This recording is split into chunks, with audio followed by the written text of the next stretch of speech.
Ok pessoal, hoje eu vou vos ensinar como fazer uma receitinha para dar brilho no cabelo. É fim de semana, vamos lá tratar o cabelo. O que é que você vai precisar? Maisena, soro fisiológico e açúcar.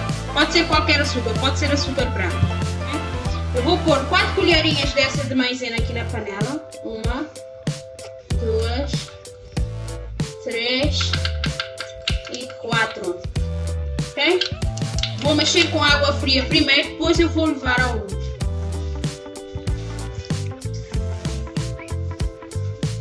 Uma coisinha desta de água fria. Vou mexer bem antes de levar ao lume.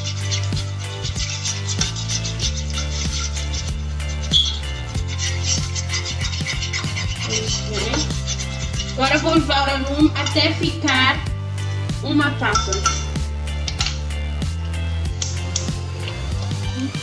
Vou deixar levantar a fervura até ficar uma papa.